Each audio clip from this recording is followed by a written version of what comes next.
கோமதி மிகுந்த கோபத்துடன் பாண்டியன் கடைக்குச் செல்கிறார். அங்கே சரவணன் இல்லாத நேரத்தில் பாண்டியனிடம் சரவணனின் போக்கை பற்றி சத்தம் போடுகிறார்.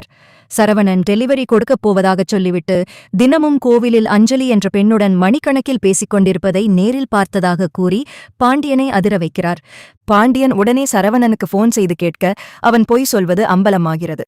சிறிது நேரத்தில் சரவணன் கடைக்கு வர கோமதி அவனை ஊர் உலகத்திற்கு பயமே இல்லையா எனக் கண்டிப்பதோடு மயில் கர்ப்பமாக இருக்கும் விஷயத்தையும் போட்டு உடைக்கிறார். மயில் கர்ப்பமாக இருப்பதை அறிந்துதான் அவளை கேவலமாக பேசிவிட்டு வந்ததாக சரவணன் ஒப்புக்கொள்ள, ஒரு பெண்ணிடம் எப்படி நடந்து கொள்வது என்ற நாகரிகம் கூட உனக்குத் தெரியாதா என பாண்டியனும் கோமதியும் அவனைச் சாடுகிறார்கள். பிறகு இந்த விவாகரத்து வழக்கு மற்றும் குடும்பப் பிரச்சினைகளைப் பற்றி வீட்டின் பெரியவர்கள் அனைவரும் ஒன்று கூடி பேசுகிறார்கள்.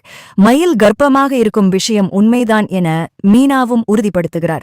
செந்தில் தன் மனைவியிடம் சொல்லாமல் மீனா இந்த விஷயங்களில் தலையிடுவதைக் கண்டித்தாலும் குடும்பத்தினர் அனைவரும் வாரிசு என்ற விஷயத்திற்கு முக்கியத்துவம் கொடுக்கிறார்கள். கடந்த கால கசப்பான சம்பவங்கள், கோர்ட் கேஸ் மற்றும் மயில் குடும்பத்தார் கொடுத்த அவமானங்களை மறக்க முடியாமல் பாண்டியன் தயங்கினாலும் கோமதியும் காந்திமதியும் குழந்தை என்று வந்துவிட்டால் பழைய பகையை மறந்துதான் ஆக வேண்டும் என அறிவுறுத்துகிறார்கள். இறுதியில் பாண்டியன் ஒரு முடிவுக்கு வருகிறார். குழப்பங்களுக்கு தீர்வு காணும் வகையில் சரவணனை நேரில் அழைத்துச் சென்று மயிலுக்கு மீண்டும் ஒருமுறை மருத்துவ பரிசோதனை செய்து உண்மையை உறுதிப்படுத்திக் கொள்ளுமாறு கூறுகிறார். மருத்துவமனைக்குச் செல்லும் வழியில் சரவணன் மற்றும் மயில் இருவருக்கும் இடையே ஒருவிதமான மௌனப் போர் நிலவுகிறது. மயில் அழுது கொண்டே இருக்க சரவணன் தன் பழைய காதலியான அஞ்சலியை பார்த்தது தவறு என உள்ளுக்குள் உணர்ந்தாலும் மயிலின் குடும்பத்தினர் கொடுத்த குடைச்சல்களை அவனால் மறக்க முடியவில்லை. பரிசோதனை முடிவில் மயில் கர்ப்பமாக இருப்பது 100% உறுதி செய்யப்படுகிறது. இந்த செய்தி கிடைத்ததும் கோமதிக்கு அளவில்லாத மகிழ்ச்சி. தன் வீட்டு முதல் வாரிசை பார்க்க ஆவலுடன் காத்திருக்கிறார். ஆனால் பாண்டியன் இன்னும் பழைய பிடிவாதத்திலேயே இருக்கிறார். வாரிசு முக்கியம்தான், ஆனால் அவங்க போட்ட கேஸ் என்ன ஆகுது, ஊர் சிரிக்குமே என்று அவர் யோசிக்கிறார். மறுபுறம் மீனா இந்த விஷயத்தில் அதிக ஆர்வம் காட்டுவது செந்திலுக்கு பிடிக்கவில்லை. நீ ஏன் மயில் கூடவே இருக்கிறாய், அவர்கள் நம் குடும்பத்தை அசிங்கப்படுத்தியவர்கள் என்று செந்தில் சத்தம் போட, அத்தைக்காகவும் இந்த வீட்டு வாரிசுக்காகவும் தான் நான் இதைச் செய்கிறேன் என மீனா பதிலடி கொடுக்கிறார். இதற்கிடையில் அஞ்சலியின் குறுக்கீடு சரவணனின் வாழ்க்கையில் மீண்டும் சிக்கலை ஏற்படுத்துகிறது. அஞ்சலிக்கு விவாகரத்து ஆகிவிட்டது என்பதை அறிந்த சரவணன் அவளுக்கு ஆறுதல் சொல்ல முயற்சிக்கும்போது மீண்டும் கோமதியிடம் சிக்கிக் கொள்கிறான். இனிமேலும் அந்த பெண்ணுடன் பேசினால் மயிலையும் குழந்தையையும் பார்க்க விடமாட்டேன் என கோமதி சரவணனுக்கு கடும் எச்சரிக்கை விடுக்கிறார். இறுதியில் பாண்டியன் ஒரு அதிரடி முடிவை எடுக்கிறார். மயிலின் வீட்டிற்குச் சென்று, நாங்கள் குழந்தையை ஏற்கத் தயார், ஆனால் நீங்கள் போட்ட அனைத்து கேஸ்களையும் வாபஸ் பெற வேண்டும் என நிபந்தனை விதிக்கிறார். இதனால் இரு குடும்பங்களுக்கும் இடையே புதிய மோதல் வெடிக்கிறது. பாண்டியன் போட்ட நிபந்தனையை கேட்டு மயிலின் குடும்பத்தினர் கடும் அதிர்ச்சியடைகிறார்கள். என் பொண்ணு வாழ்க்கையைச் சீரழிச்சிட்டு இப்ப நிபந்தனை விதிக்கிறீங்களா என மயிலின் அம்மா ஆவேசப்பட அங்கே மீண்டும் ஒரு பெரிய வாக்குவாதம் வெடிக்கிறது. ஆனால் மயில் தன் குழந்தையின் எதிர்காலத்தை நினைத்து, எனக்கு என் கணவர் கூட வாழணும், அதுதான் முக்கியம் என ஒற்றை காலில் நிற்கிறாள். வீட்டுக்கு வந்த சரவணனை பாண்டியன் தனியாக அழைத்து எச்சரிக்கிறார். இனிமே அந்த அஞ்சலியை பார்த்தேன்னு தகவல் வந்தா அப்புறம் நீ என் மகனே கிடையாது எனச் சொல்ல சரவணன் வேறு வழியின்றி தலைகுனிகிறான்.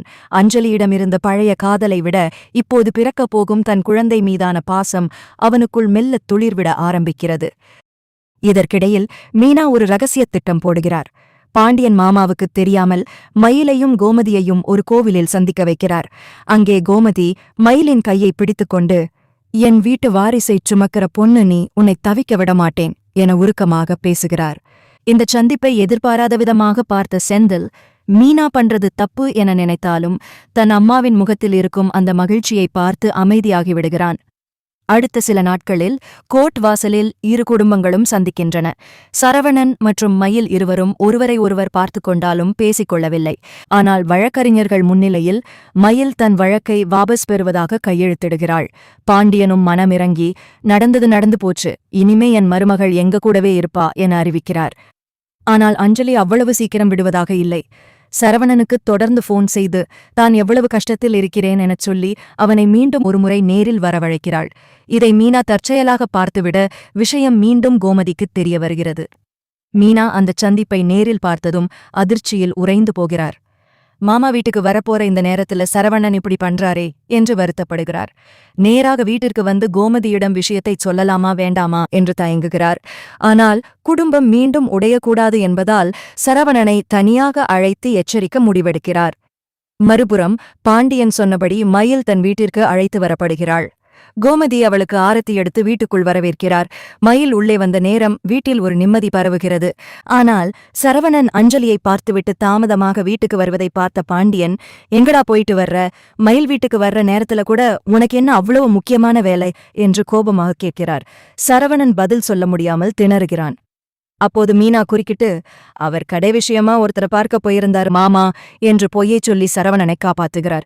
ஆனால் சரவணனை தனியாக பார்த்தபோது, இனிமே அந்த பொண்ணு கூட பேசாதீங்க மாமா, அத்தைக்கும் மாமாவுக்கும் தெரிஞ்சா அவ்வளவுதான். மயில் இப்ப மாசமா இருக்கா, அவ மனசு கஷ்டப்படுற மாதிரி எதுவும் செஞ்சிடாதீங்க என்று கண்டிப்புடன் கூறுகிறார். இதற்கிடையில் அஞ்சலி விடுவதாக இல்லை.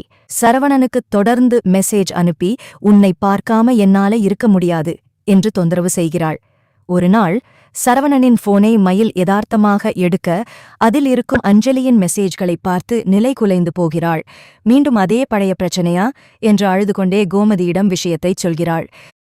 இதனால் கோமதி ஆவேசமடைந்து பாண்டியனிடம் சொல்லாமல் நேராக அஞ்சலியின் வீட்டுக்கே செல்கிறார். என் குடும்பத்துல மறுபடியும் குழப்பத்தை உண்டாக்கினா நான் சும்மா இருக்க மாட்டேன் என்று அஞ்சலிக்குச் சரியான பதிலடி கொடுக்கிறார்.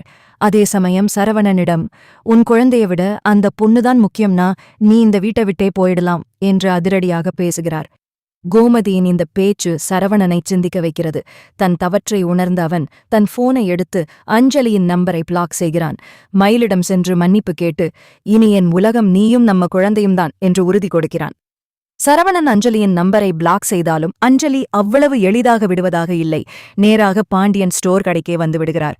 அங்கே பாண்டியன் இருக்கும்போதே, சரவணன் என்கிட்ட பேசணும், ஏன் என் நம்பரை பிளாக் பண்ணா என்று சத்தம் போட பாண்டியன் அதிர்ச்சியில் உரைகிறார். நீ இன்னும் அந்த பொண்ணு கூட தொடர்பில் இருக்கியாடா என்று பாண்டியன் சரவணனை ஓங்கி அறையப்பாய்கிறார்.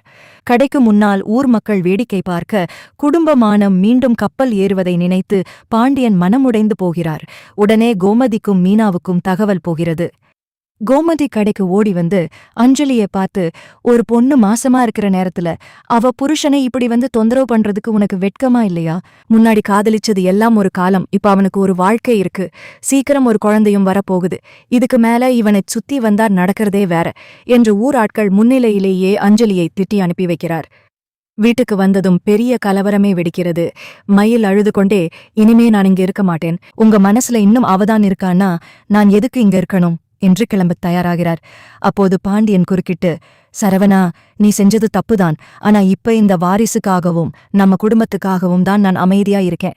இனிமே ஒரு தப்பு நடந்தாலும் நீ இந்த வீட்டு வாசல்ல நிக்க முடியாது என்று தீர்க்கமாகச் சொல்கிறார். சரவணன் தன் தவற்றை முழுமையாக உணர்ந்து மயிலின் காலில் விழுந்து மன்னிப்பு கேட்கிறான். அந்த பொண்ணு கஷ்டத்துல இருக்கேன்னு நினைச்சுதான் பேசினேன், ஆனா அது தப்புன்னு இப்ப புரியுது. இனி என் உயிர் போனாலும் உன்னை விட்டு விலக மாட்டேன் என்று சத்தியம் செய்கிறான். மெல்ல மெல்ல குடும்பத்தில் அமைதி திரும்புகிறது. மயிலுக்கு வளைகாப்பு நடத்த கோமதியும் பாண்டியனும் ஏற்பாடு செய்கிறார்கள். மீனா முன்னின்று எல்லா வேலைகளையும் கவனிக்க செந்தில் தன் மனைவியின் நல்ல குணத்தை புரிந்து கொண்டு அவளுக்கு உதவியாக நிற்கிறார். பாண்டியன் ஸ்டோர்ஸ் குடும்பம் மீண்டும் ஒரு வாரிசின் வருகைக்காக மகிழ்ச்சியுடன் காத்திருக்கிறது.